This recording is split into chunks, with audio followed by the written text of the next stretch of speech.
One loaf stayed untouched beside 11 empty plates. April 1945. Bavaria, Germany. A military cook carried soup into the prisoner barrack.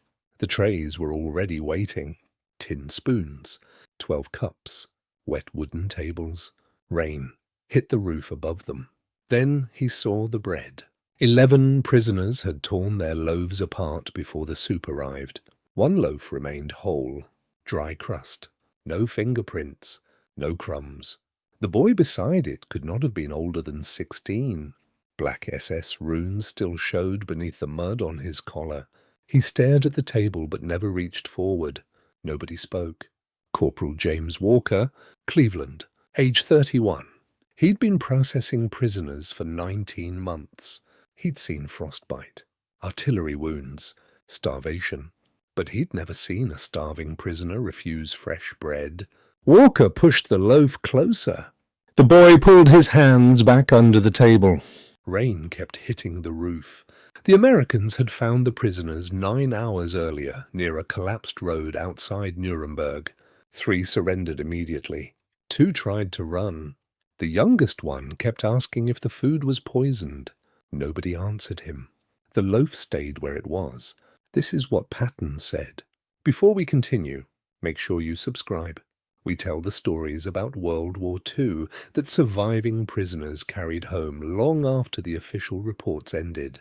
The boy had eaten nothing for almost 3 days. The Americans knew that because they found the bread still hidden inside his coat pocket after surrender.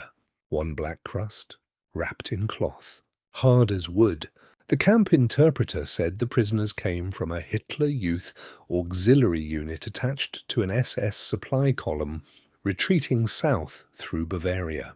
Most were between 15 and 19 years old. 2 still carried school notebooks inside their packs. The war around them had already collapsed. Berlin was less than 3 weeks from falling.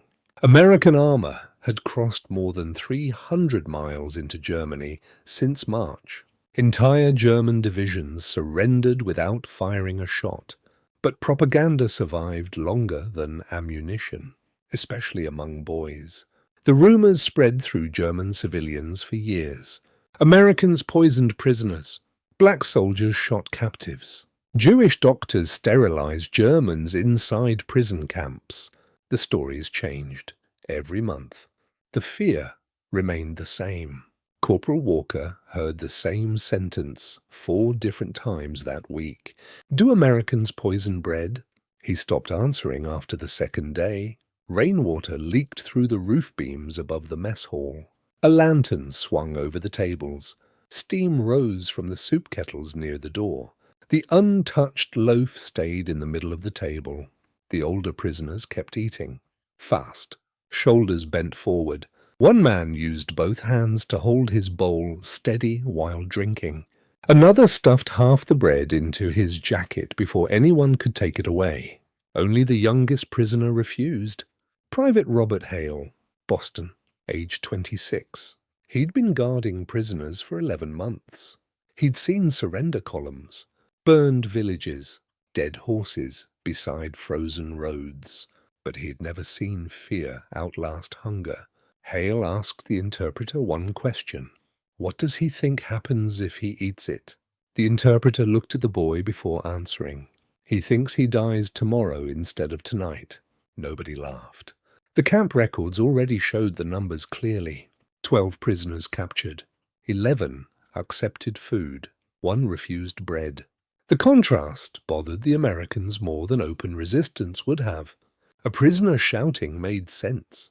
A starving prisoner refusing food did not. Outside the barrack, 6 deuce-and-a-half trucks waited beside the muddy road. The 3rd Army processing station near Bavaria handled almost 900 prisoners that week alone. Most surrendered quietly within minutes. But the youngest prisoners often arrived carrying something heavier than weapons. They carried years of instruction. Do not trust Americans. Do not trust surrender. Do not trust mercy offered by the enemy. The loaf remained untouched through the evening meal. By sunset, Two officers had already argued over what to do next. One wanted the prisoner isolated until he obeyed orders. The other wanted him ignored completely. Neither option solved the real problem, because the boy was not refusing food anymore. He was refusing reality. The first report stayed informal. No paperwork. No disciplinary request. Just one sentence passed between guards during evening rotation. The SS kid still won't eat. At first, nobody treated it as important. The Americans had larger problems that week. Fuel shortages, overflow prisoner columns, roads packed with refugees moving east and surrendering soldiers moving west. One Third Army station processed more than 400 prisoners in 48 hours during April alone. One boy refusing bread seemed insignificant beside that, but the loaf remained untouched through the second meal. Then through the third, the other prisoners started watching him instead of their food. One prisoner moved his own bread closer to the boy. The boy shoved it back without looking up. Another prisoner whispered something across the table. The boy covered his mouth with both hands afterward and stopped speaking completely. The room changed after that. Nobody joked anymore. Sergeant William Mercer, Philadelphia, age 38. He'd been supervising prison details for 3 years. He'd seen Italian surrender camps, burned supply depots, dead civilians beside retreat roads. But he'd never seen a prisoner afraid of bread after 72 hours without food. Mercer finally ordered the interpreter to sit beside the boy directly. The lantern above them kept swinging. Rainwater dripped into a bucket near the wall. Soup cooled untouched inside the tin bowl. The interpreter asked the question slowly. "Why won't you eat?" The boy answered without lifting his eyes. "Because Americans wait until prisoners trust them first." Nobody in the room moved. Mercer looked toward the loaf again. Still untouched, still dry along the crust. The older prisoners stopped eating when they heard the answer. One man quietly crossed himself. Another stared down into his bowl for almost a full minute. A third prisoner finally spoke towards the guards. "He believes what they told us."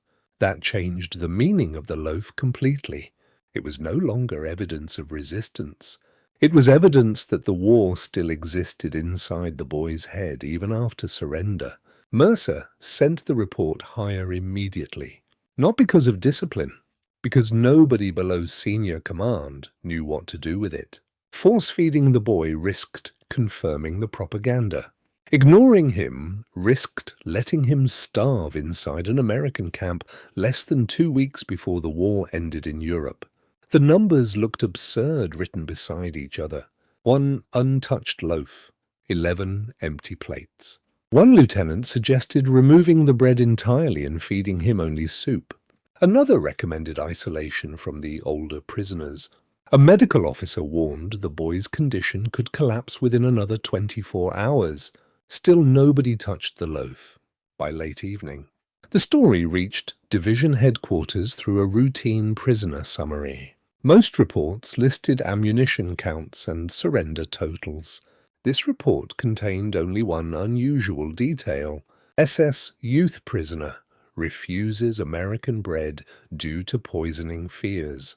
The sentence stopped people because it sounded impossible. The Germans had already lost Bavaria.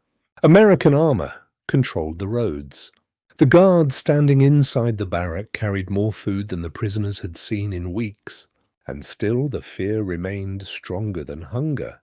The report moved one level higher before midnight. By that afternoon, it was on Patton's desk. What Patton said next would appear in 2 separate prisoner logs before the week ended. The report was only half a page long. Patton read it inside a temporary headquarters office lit by one hanging bulb. Mud covered the floorboards near the entrance. Rain tapped against the windows behind him. 3 silver stars showed on the front of his helmet resting beside the map table. He read the final sentence twice. Prisoner believes Americans poison food after surrender. Nobody spoke. Patton folded the paper once.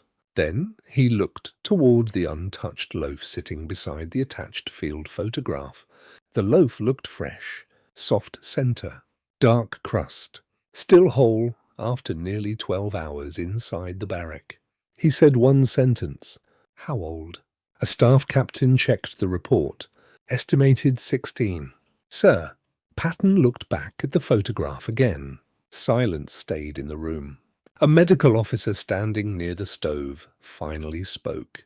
If he keeps refusing food, we may need force-feeding authorization by morning. Patton did not answer immediately. Rain hit the roof above headquarters. A jeep engine started outside. Someone closed a metal locker down the hallway. The room waited. Another officer added one more concern. If word spreads through the camp, the others may stop eating too. Patton kept looking at the photograph. Then he spoke. Hunger survives longer than propaganda. Nobody wrote the sentence down immediately. The room stayed still for another few seconds before the staff captain finally reached for his notebook. The barrack smelled like wet wool and boiled potatoes. Rain had stopped some time after midnight. Water still dripped from the roof beams into the metal bucket beside the wall. The lantern near the door burned lower than before. The loaf remained untouched. 11 prisoners sat along the table in silence. 2 guards stood beside the entrance with rifles hanging loose against their shoulders. The interpreter waited near the stove. Then Patton entered the barrack. No announcement, no formation. Mud covered the lower half of his boots from the road outside. 3 silver stars showed across the front of his helmet. Ivory-handled revolvers rested high against his belt. A wool scarf hung loose beneath the collar of his field jacket. Nobody moved when he stepped towards the table. Patton looked at the loaf first, then at the boy. The prisoner looked smaller sitting down than he had in the report photograph. Thin wrists, mud dried along one sleeve. An SS collar tab partly torn away near the neck seam. Patton did not sit. He looked at the untouched bread for several seconds before speaking.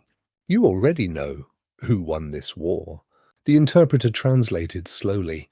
The boy stared at the table. His hands stayed hidden beneath his arms. Then Patton said the second sentence. Hunger survives longer than propaganda. The interpreter repeated it in German. Silence followed. No speeches, no orders, no threats. Only the lantern moving slightly above the table. The boy finally looked up for the first time since surrender.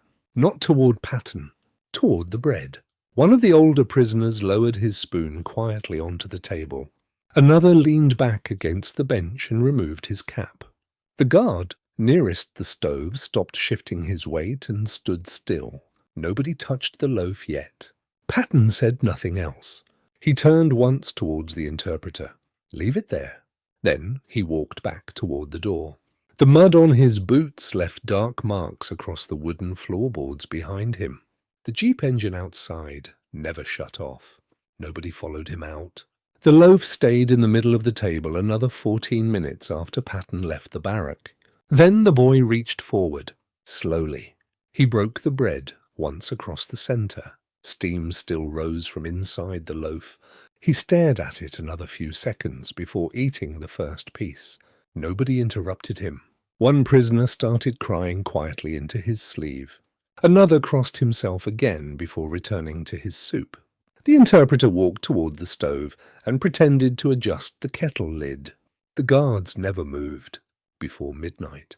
All 11 prisoners had finished their meals. The 12th plate remained half full beside the empty loaf tray. By morning, the original untouched loaf was still sitting on the table exactly where Patton ordered it left. Only the center was missing.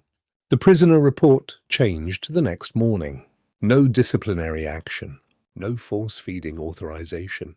No isolation order. Only one additional sentence appeared beneath the intake summary. Prisoner accepted food voluntarily at 23:14 hours. The barrack processed another 64 prisoners over the next 2 days. None refused food afterward.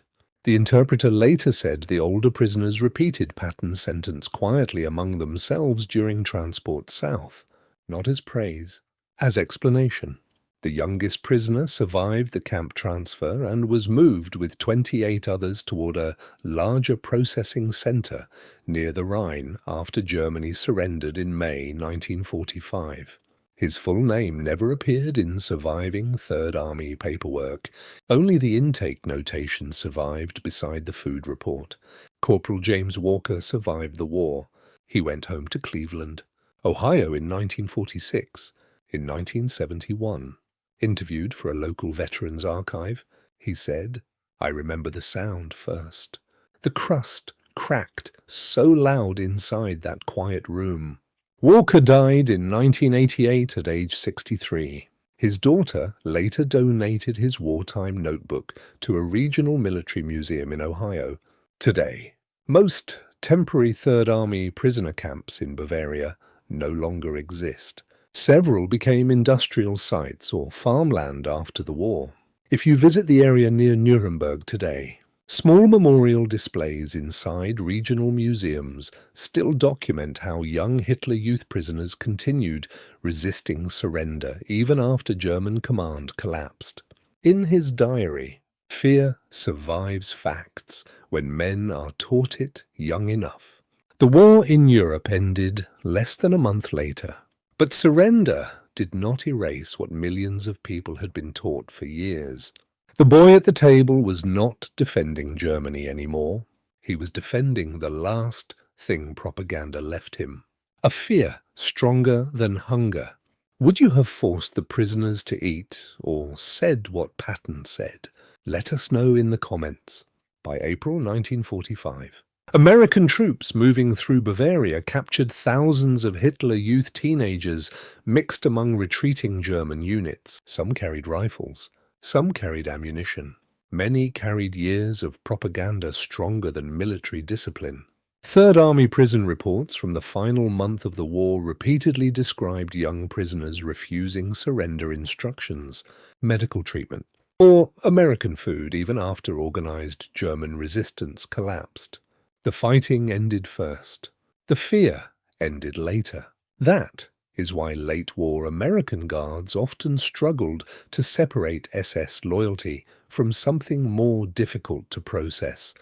Children taught since childhood that surrender itself was betrayal. The phrase Hitler Youth prisoners appeared throughout Allied processing records for the final weeks of the war because many teenagers arrived inside POW camps still believing the enemy intended to kill them, even when bread sat directly in front of them. If this story stayed with you, the full Patton playlist is linked below. Every episode goes deeper into the decisions that shaped the war. There is one more decision from this period of the war that nobody talks about. It is in the playlist.